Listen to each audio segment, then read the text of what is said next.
So before anything else, let me introduce to the topical workbook for Computer Science 2210 or 0478.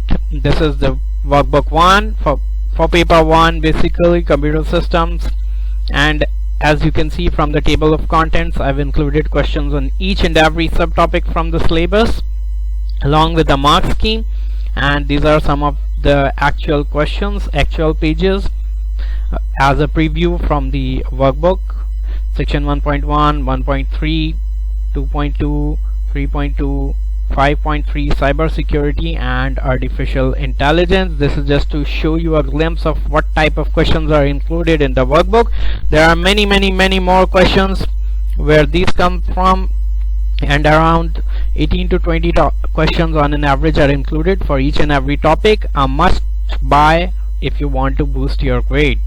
Similar to the paper 1 workbook, I have designed a paper workbook for paper 2 as well. This is for algorithm, programming and logic for CAIEs either 2210 or 0478 GCE or IGCSE Computer Science. As you can see, it contains questions on every subsection of the syllabus content for paper 2 along with the mark scheme, so you can understand each and every question, each and every algorithm. These are some of the few pages from the workbook just to give you a glimpse of what type of questions are included. As you can see, this is 7.1, this is 7.7, 8.3 and section 10 Boolean logic. So a lot more questions are included in the workbook. A must buy if you want to have a very good score in your Cambridge examination. Order now.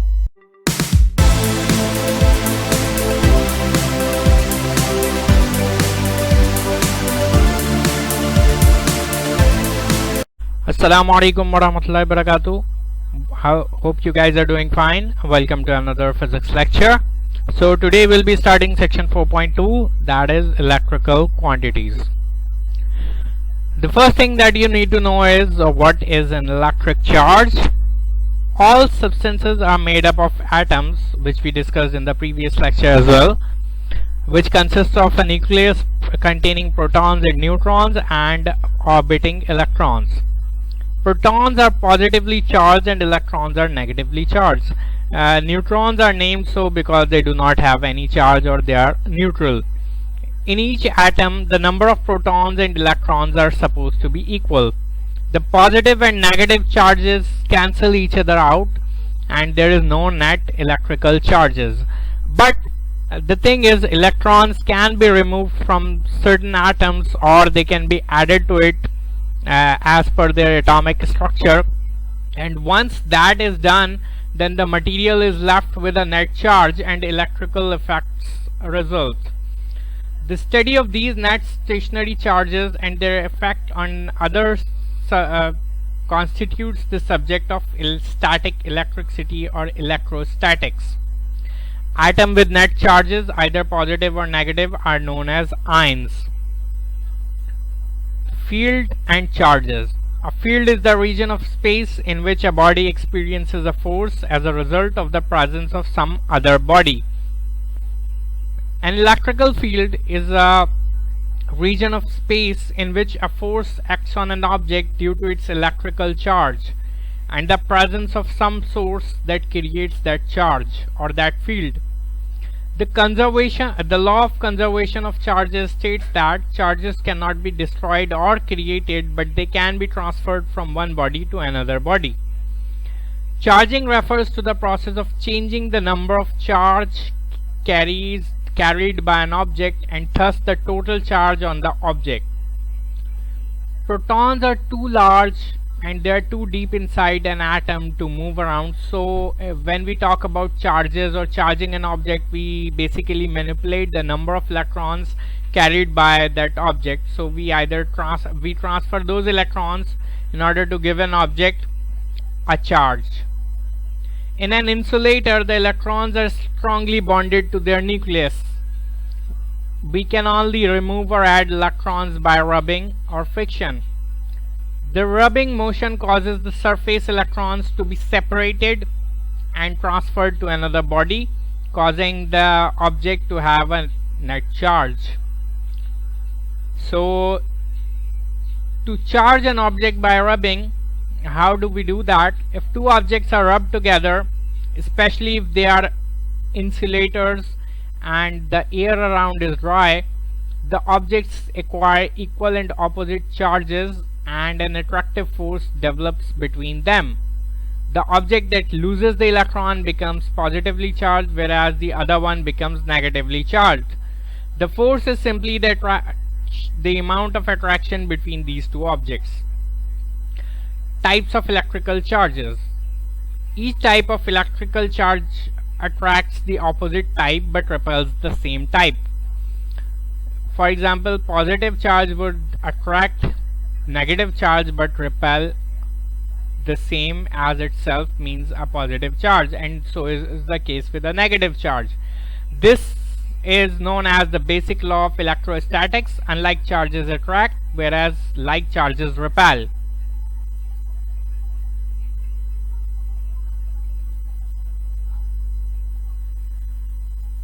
Here is a picture of what happens when you rub something with when you rub two insulators together.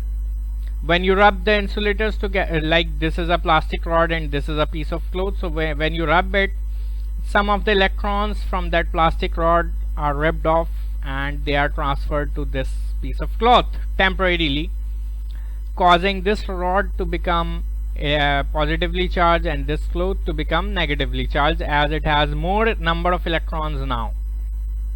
SI unit of electrical charge is known as coulomb and its symbol is C.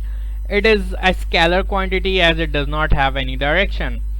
Every electron has a charge of minus 1.6 into 10 to the power minus 19 coulomb, whereas every proton has a charge of plus 1.6 into 10 to the power minus 19 coulombs. When a piece of amber, plastic, polythene or hard rubber is rubbed with fur, electrons are transferred from fur to the other material. Fur acquires a net positive charge since it has fewer electrons than proton. Similarly, the other material acquires a negative charge.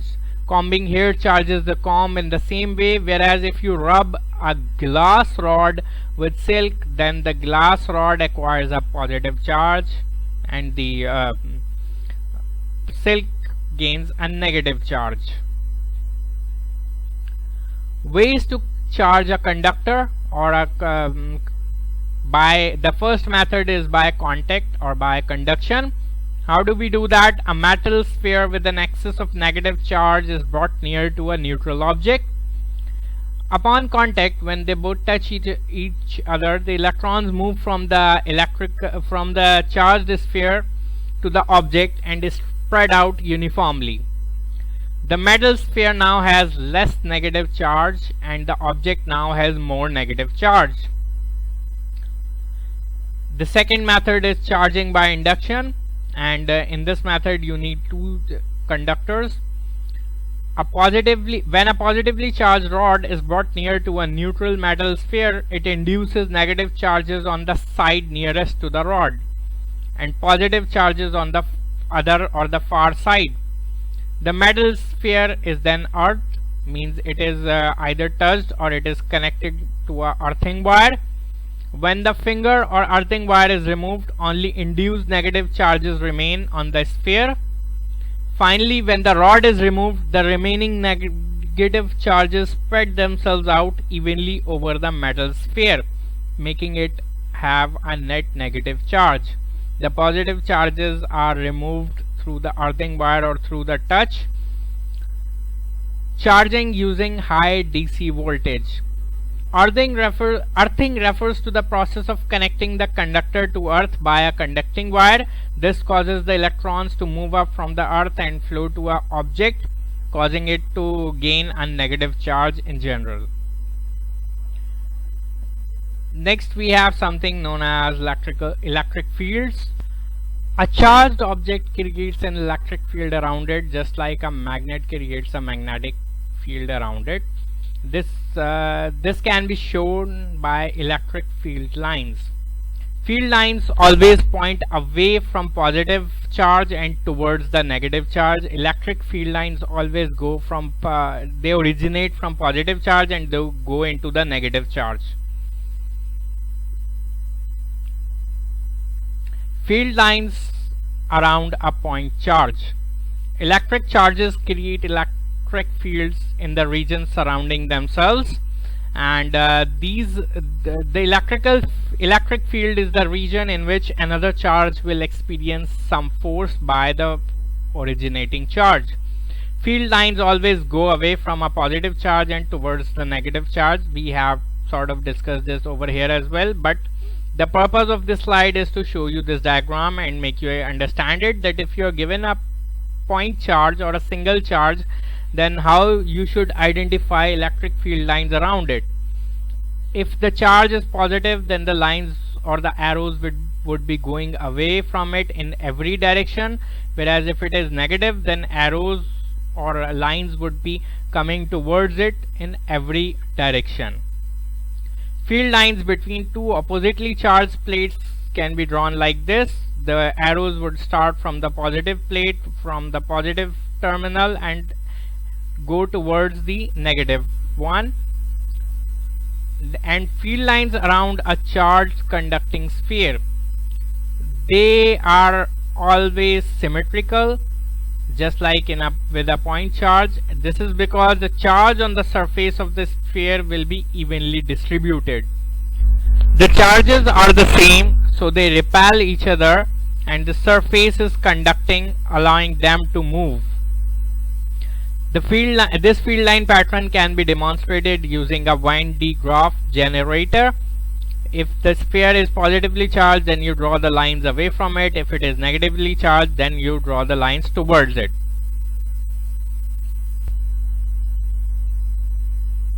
Insulators and conductors. Materials that allow electrons to flow through them easily are known as conductors, and those materials who do not have this property, the materials that do not allow electrons or current to pass through them, are known as insulators. In a conductor, the outermost electrons are loosely held together, so they are able to move freely between atoms. These free electrons make metals very good electrical conductors. Non-metals such as graphite and some solutions are also very good conductors because they have free electrons. So any material basically which can have free electrons is a good conductor, and materials which do not have free electrons are known as insulators or bad conductors. Conductors can be discharged through a process known as earthing, where you connect that conductor with a wire to the earth so that all the charges go away, or all the electrons move away from that material and go into the earth. Earthing allows electrons to flow into and out of the object. If the object is positively charged, the electrons will move into it from the earth, whereas if it is negatively charged, the electrons will go away, restoring the balance of the object, making it neutral. Materials which do not conduct charges are called non-conductors or insulators, and examples of insulators include rubber, glass, diamond, plastics, dry wood, and dry air. Insulators can be discharged by heating or providing humid conditions. Like if you damp a piece of plastic, it would conduct. Example questions: which diagram show the electrical field around an isolated point charge? That is very simple. These are positive charges, so these two cannot be the diagrams. And this one can be. This one would be the diagram, as in this the arrows are moving away from the positive point. Two uncharged conducting spheres K and L are mounted on insulating stands over here.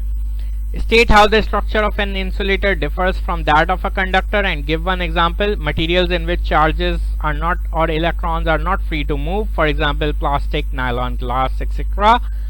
The two spheres are in contact. Figure 5 shows a positively charged insulating rod held next to K. Now when this rod is held over here, that means negative charge would be induced over here. Draw the charges on K and on L.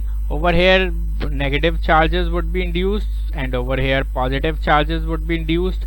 And since they are together, so this positive charge would induce negative charge over here and the positive charge over here.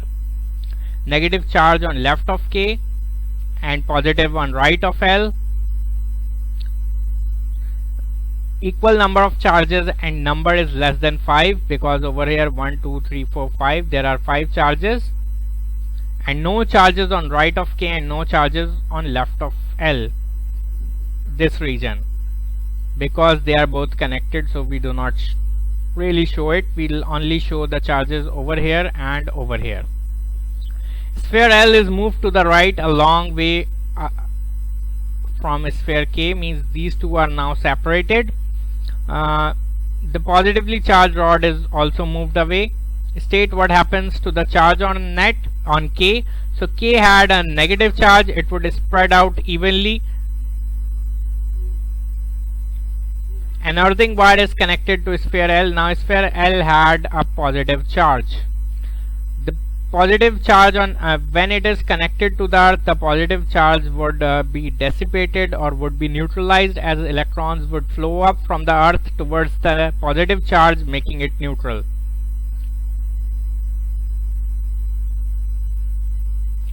A positively charged rod is held close to an insulated metal sphere. The sphere is earth as shown. The earth connection is removed and then the rod is removed.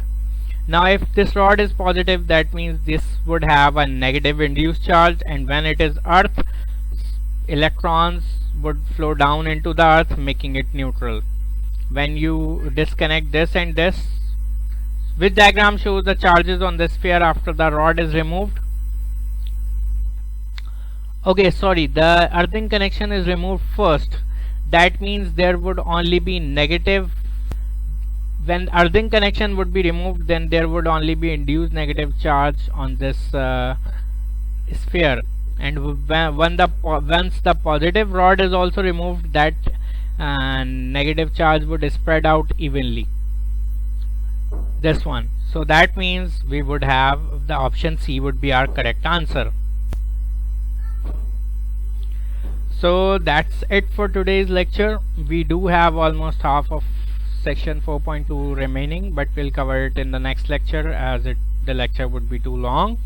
I hope you have understood everything. If you have any problems, please write them in the comments below, and I'll try my best to clear out your confusions.